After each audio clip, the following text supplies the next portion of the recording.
తాకట్లో ఉన్న మీ బంగారాన్ని విడిపించి ఆ రోజు ఆన్లైన్ రేటుకి కొంటాం. Sharma gold company. నమస్తే, వెల్కమ్ టు సుమన్ టీవీ. నేను గీతాంజలి. ప్రస్తుతం మనతో పాటు ఉన్నారు డాక్టర్ రాజీవ్ కూరపాటి గారు.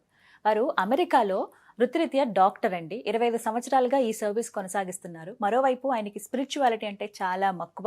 ప్రత్యేకించి భగవద్గీత పైన ఎంతో మక్కువతోటి ట్రాన్స్లేషన్ అనేది చేశారు. కానీ ఇప్పటివరకు మనం చాలా సార్లు విన్నాము, చాలా చదువుకున్నాము, ఎన్నో గీతలు కూడా ఉన్నాయి మనకి. కానీ అందులో మరీ ముఖ్యంగా భగవద్గీతని ఇంగ్లీష్లో అందరికీ అర్థమయ్యే విధంగా ట్రాన్స్లేట్ చేశారు. అసలు భగవద్గీత సారం ఏంటి, ఎవరెవరు పఠించవచ్చు, ఎలా పఠించాలి, భగవద్గీతనే మన వే ఆఫ్ లైఫ్ అని చెబుతూ ఉంటారు, ఏం నేర్చుకోవచ్చు, ఇవన్నీ కూడా వారు చాలా వివరణాత్మకంగా వివరిస్తూ ఉన్నారనమాట. తెలుసుకుందాం వాటన్నిటి గురించి. అమెరికా నుంచి వచ్చారు, ఇండియా రాగానే మేము ఒకసారి ఒక ఫోన్ చేయగానే తప్పకుండా వస్తాను, వీటి గురించి వివరిస్తానని చెప్పారు. చాలా సంతోషం. మరి ఆలస్యం చేయకుండా భగవద్గీత గురించి రాజీవ్ గారి మాటల్లో విని తెలుసుకుందాం. డాక్టర్ గారు నమస్తే అండి. నమస్తే అండి. నార్మల్గా డాక్టర్ గారు అనగానే హెల్త్ విషయాలు మాట్లాడతాము, బట్ ఇప్పుడు స్పిరిచువల్ హెల్త్ గురించి మాట్లాడుకుందాము. సో హ్యాపీ సార్ మిమ్మల్ని కలవటము. ప్రత్యేకించి 25 years అవుతుంది సార్? అవునమ్మా, 25 years అవుతుంది. మొదట నాకు కూడా చాలా ఆనందంగా ఉంది మీతోటి కాసేపు సంభాషణ చేయడం, మీ ప్రేక్షకులకి దగ్గర అవడం చాలా హ్యాపీగా ఉంది. ఫస్ట్ మీ తెలుగు చాలా అద్భుతంగా ఉందండి, చాలా బాగా మాట్లాడుతున్నారు చక్కగా, ఎక్కడ ఉచ్చారణ దోషాలు కూడా లేవు. ప్రత్యేకించి ఈ స్పిరిచువల్ వే జర్నీ అనేది ఎలా ఉందండి ఇప్పుడు మీకు?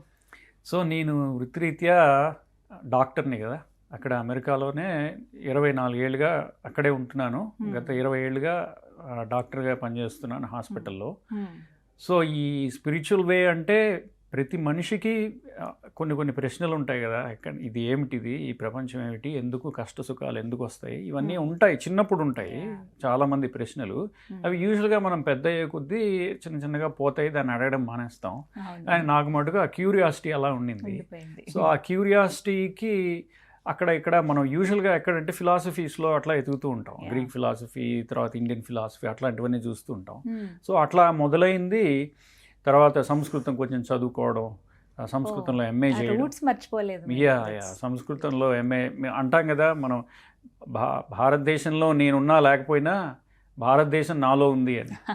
సో ఆ విధంగా శ్రీరాముడు కూడా జన్మభూమిని, జన్మనిచ్చిన తల్లిని మర్చిపోకూడదని చెప్తాడు కదా.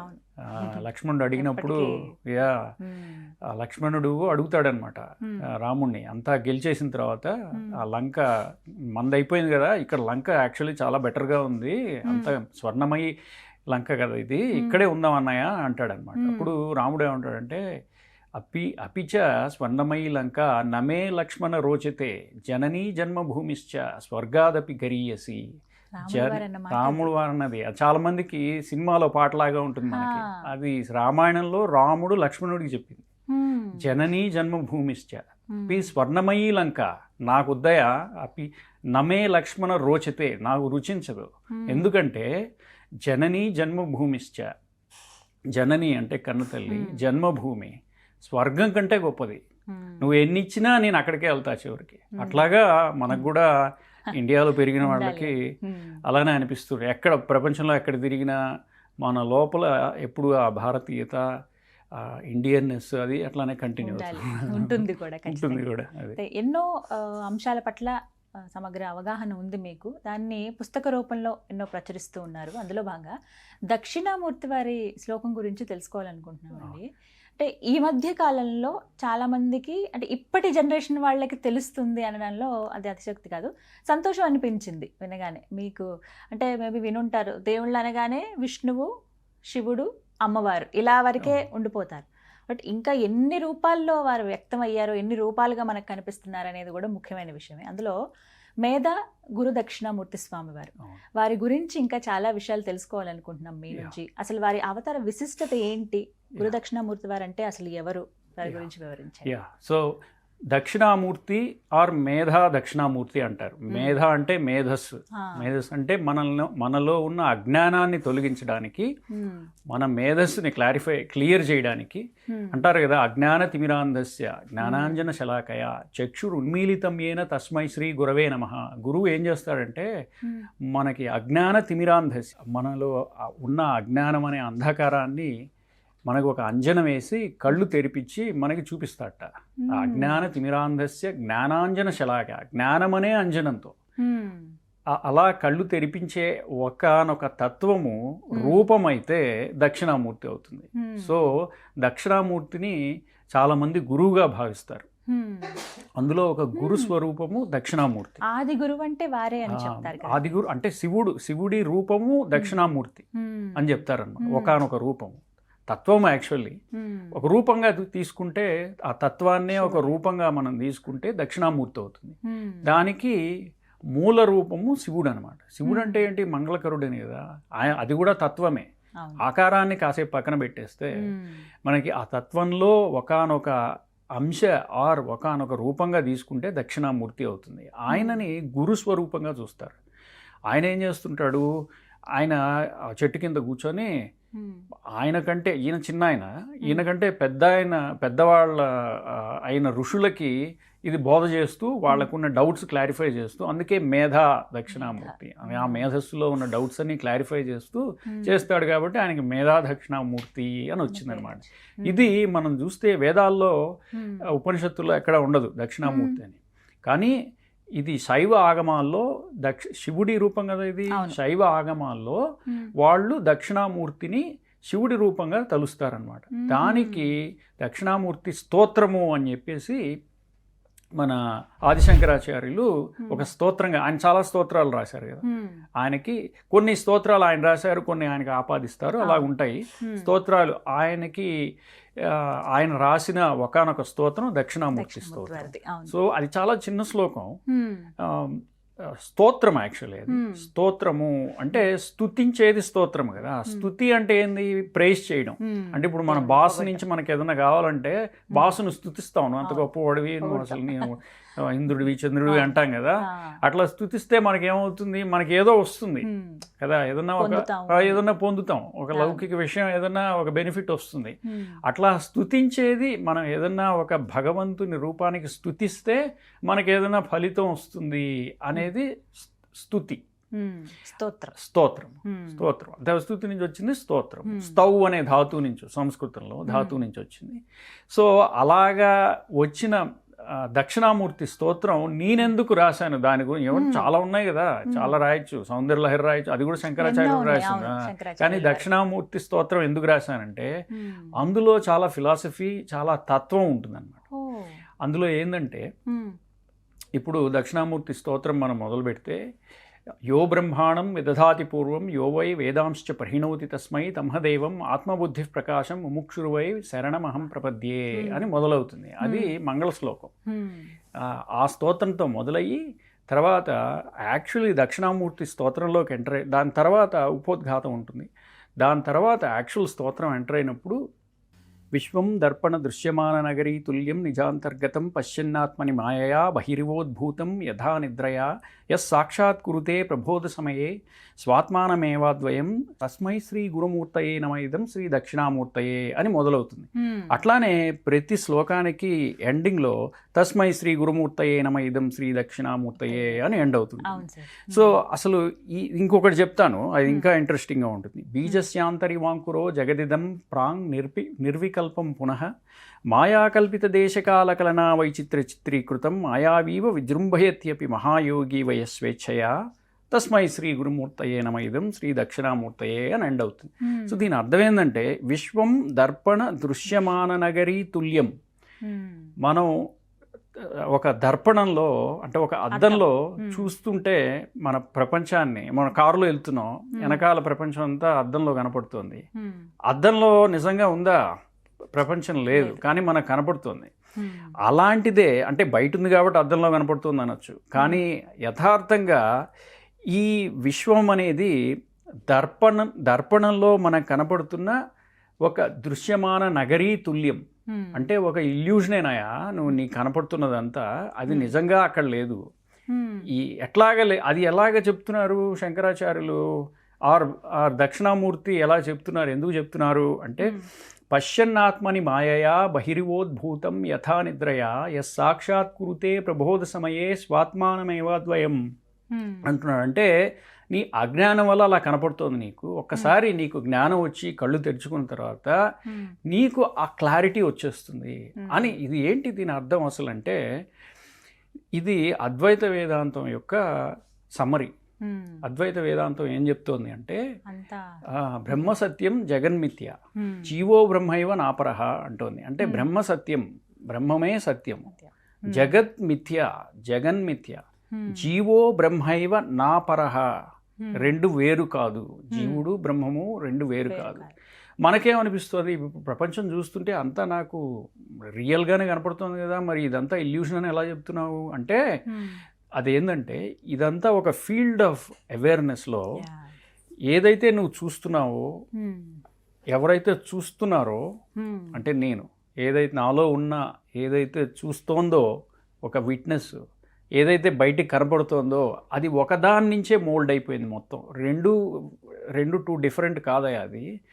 నువ్వు ఏదైతే చూస్తున్నావో, ఏదైతే నీకు కనపడుతోందో ఆ ప్రకృతి డిఫరెంట్ మాడిఫికేషన్స్ వల్ల నువ్వుగాను ప్రపంచంగాను రెండుగా విడి అయిపోయి కనపడుతోంది నీకు. ఈ ప్రకృతి అనే ఉన్నది కదా, ప్రకృతి పురుషుడు అని చెప్తారు కదా సాంఖ్య దర్శనంలో. ఆ పురుషుడు అంటే ఆ మనలో ఉన్న ఇంటెలిజెన్స్, ఆ కాన్షియస్నెస్. ఇప్పుడు బల్బు ఉన్నది, బల్బు ఎలగాలంటే ఎలక్ట్రిసిటీ ఉండాలి.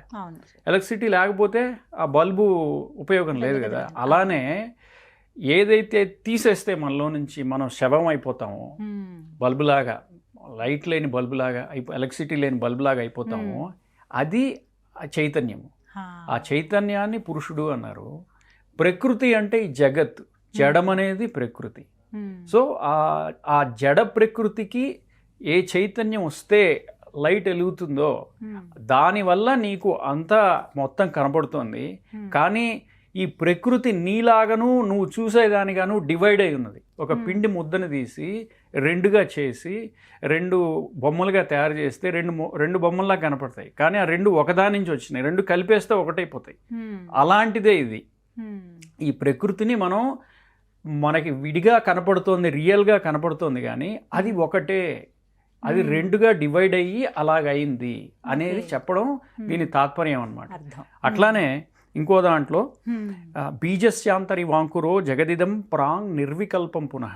ఎట్లాగంటే ఇది ఇప్పుడు ప్రకృతి ఎలా వచ్చిందంటే ఒక బీజంలో నుంచి చెట్టు వచ్చినట్టుగా. సో బీజంలో చెట్టు ఉందా? లేదు, కానీ వచ్చింది కదా. సో అలాగనమాట. బీజస్యాంతరి వాంకురో జగదిదం ప్రాంగ్ నిర్వికల్పం పునః మాయావీవ విజృంభయత్యపి మహాయోగీవ యస్వేచ్ఛయ. అంటే ఒక మెజిషియన్ ఎలాగా లేనిదాన్ని ఉన్నట్టుగాను ఉన్నదాన్ని లేనట్టుగాను ఎలా చేస్తున్నాడో, ఈ చైతన్యం ఏదైతే ఉన్నదో ఆ చైతన్యము ఈ ప్రకృతిని అలా కల్పిస్తోంది. దీన్ని పారమార్థిక సత్యము, వ్యవహారిక సత్యం అంటారు. వ్యవహారిక సత్యం అంటే ట్రాన్సాక్షనల్ వరల్డ్. మీరున్నారు, నేనున్నాను, మనం దీని ముందు కూర్చొని మాట్లాడుతున్నాం. ఇది ఒక ట్రాన్సాక్షనల్ వరల్డ్. కానీ దీని వెనకాల ఇది ఫినామినన్ అనుకోండి. ఇంగ్లీష్లో ఒక పదం ఉంది ఫినామినన్ అని. దాని కింద ఉండేది నామినన్ అనేది ఒకటి ఉంది. అంటే ఎట్లాగంటే ఇప్పుడు పట్టాల మీద ట్రైన్లు వెళ్తున్నాయి వస్తున్నాయి, ఎన్నో ట్రైన్లు వెళ్తుంటాయి, ఎన్నో ట్రైన్లు వస్తుంటాయి, కానీ పట్టాలు ఒకటే కదా. కానీ పట్టాలు కదలవు, ట్రైన్లు కదులుతూ ఉంటాయి.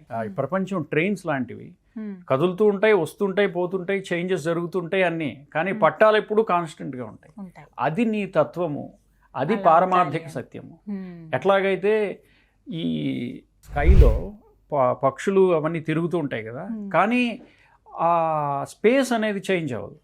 కానీ ఎన్నో ఆబ్జెక్ట్స్ వస్తుంటాయి, పోతుంటాయి స్కైలో, కానీ అది మటుకు చేంజ్ అవ్వదు. స్పేస్ మటుకు అలానే ఉంటుంది. ఎట్లాగైతే పట్టాలు చేంజ్ అవ్వవు, అట్లానే సముద్రంలాగా ఇవన్నీ దృష్టాంతాలు అన్నమాట.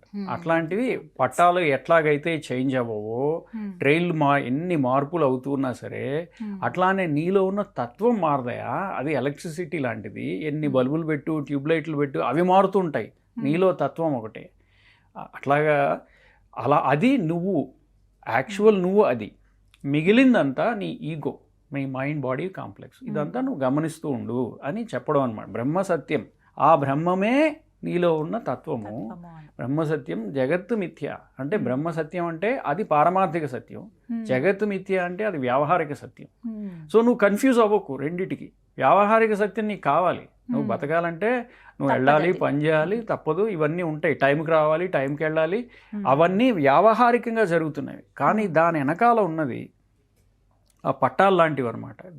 ఆ తత్వం ఒకటే, అది నీలో ఉన్న తత్వము నాలో ఉన్న తత్వము అన్నీ ఒకటే, ఇది తెలుసుకో అని చెప్పడమే ఈ దక్షిణామూర్తి స్తోత్రం యొక్క సారాంశం అనమాట. సో ఇట్లాగా శంకరాచార్యులు మేధా దక్షిణామూర్తి సో ఇట్లాగా చెప్తూ ఉంటారనమాట ఈ స్తోత్రం ద్వారా. ఇది నువ్వు తెలుసుకోవా, ఇది తెలుసుకుంటే నీకు ఏది సత్యమో ఏది అసత్యమో తెలుస్తుంది. దీనివల్ల నాకేంటి ప్రయోజనం కదా, పారాయణ చేయడం వల్ల ఏంటి ప్రయోజనం కదా. సో ఇవన్నీ సముద్రంలో నీ జీవితంలో జరుగుతున్న ఈ పరిణామాలన్నీ ఏవైతే నువ్వు సీరియస్గా తీసుకుంటున్నావో అవి వేవ్స్ లాగా వస్తుంటాయి పోతుంటాయి. కానీ సముద్రం అనేది ఒకటే కదా, ఒకటే వాటర్ కదా. అలానే నీలో వస్తున్న ఈ మైండ్ బాడీ కాంప్లెక్స్లో వస్తున్న మార్పులన్నీ don't take them seriously, because అవి మార్పు చెందే లక్షణం వాటికి ఉంటుంది. నువ్వు ఎంత చేయొద్దన్నా అవి మార్పు చెందుతూ ఉంటాయి. ఊరికనే కూర్చోండి, మీకు బుర్ర పనిచేయదు, ఏదో ఒకటి చేయాలి కదా, ఏదో ఒకటి చేయాల్సిందే. సో ఏదో ఒకటి చేస్తే దాని రిజల్ట్ వస్తుంది, you have to deal with. మనం దాన్ని హ్యాండిల్ చేయాలి. ఇప్పుడు మంచి చేయడానికి పోయి ఏదో నెత్తినేసుకొని వచ్చి దాన్ని మళ్ళీ హ్యాండిల్ చేస్తూ మళ్ళీ దాని రిజల్ట్ వచ్చి ఇది ఒక నూడుల్ ఎఫెక్ట్ అంటారు. అంటే తీస్తుంటే వస్తూ ఉంటుంది. మీరు ఏమీ చేయకుండా కూర్చున్న ప్రాబ్లమే, ఏదన్నా చేసినా సరే దాని రిజల్ట్ రాకుండా ఉండదు. గ్యారంటీ ఏదో ఒక రిజల్ట్ గుడ్ ఆర్ బ్యాడ్ వస్తుంది కదా. ఆ రిజల్ట్ని మీరు హ్యాండిల్ చేయాలి. ఫర్ ఎగ్జాంపుల్, నేను హ్యాపీగా ఉండడానికి పెళ్లి చేసుకొని సంసారంలో ఉంటే నాకు హ్యాపీనెస్ ఉంటుంది అని చెప్పారు, దిగాను. ఇక దిగిన వాళ్ళకి అర్థం అవుతుంది అందులో ఉండే లోటుపాట్లు అదే అని. దానికోసం ఇంకోటి ఏదో చేస్తాం, ఇల్లు కొనుక్కోవాలి, ఇల్లు కట్టాలి, ఈఎంఐ పెట్టి ఇల్లు కొన్నాం, ఈఎంఐ కట్టాలి. సో ఒకదాని నుంచి ఇంకొకటి, ఒకదాని నుంచి ఇంకొకటి, ఎందుకు ఫైనల్లీ హ్యాపీనెస్ కోసమే.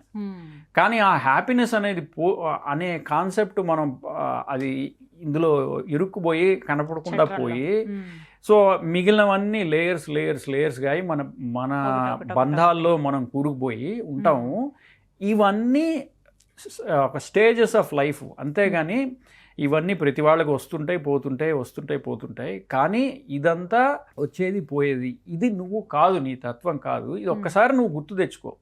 ఇది నువ్వు గుర్తు తెచ్చుకుంటే నీలో ఉంది, నువ్వేమి కొత్తగా తెచ్చి పెట్టుకోకర్లా. ఆ పైన ఉన్న పొరలన్నీ పక్కకి చేసేసి చూస్తే ఆ ఆనందము అంటాం కదా, ఆ ఆనందం నీలోనే ఉంది. అది నువ్వు తెలుసుకుంటే నువ్వు వేరే వాటి మీద ఆనందం కోసం డిపెండ్ అవ్వవు. నీ ఇన్హరెంట్ నేచరే ఆనందము, బ్లిస్ అని నువ్వు అర్థం చేసుకుంటావు అనేది దీని తాత్పర్యం అన్నమాట. కానీ మనం ఏం చేస్తామంటే దీనివల్ల నాకేమైనా కోరికలు తీరుతాయా ఈ పారాయణ. చాలా మంది దక్షిణామూర్తి వారి పారాయణ చేస్తే కోరికలు తీరాలండి, గురువు అనుగ్రహం కావాలి, ఆయన ఆది గురువు కదా, లేకపోతే మా జాతకాల్లో గ్రహాల పరంగా చూసుకున్నా కూడా గురువు అనుకూలంగా లేకపోతే దక్షిణామూర్తి వారికి పూజలు అవి చేస్తూ ఉంటారు. అంటే ఆ రకంగా ఏమైనా ఫలితాన్ని ఆశించవచ్చు అంటారు సార్? సో మనకి ఇప్పుడు మీకు అది చేసినందువల్ల మీకు స్ట్రెంగ్త్ వచ్చి, మెంటల్ స్ట్రెంగ్త్ వచ్చి, స్ట్రెస్ తగ్గి అలాగ అవుతోంది అని మీకు అనిపిస్తే ఫర్ షూర్ చేసుకోవచ్చు అది.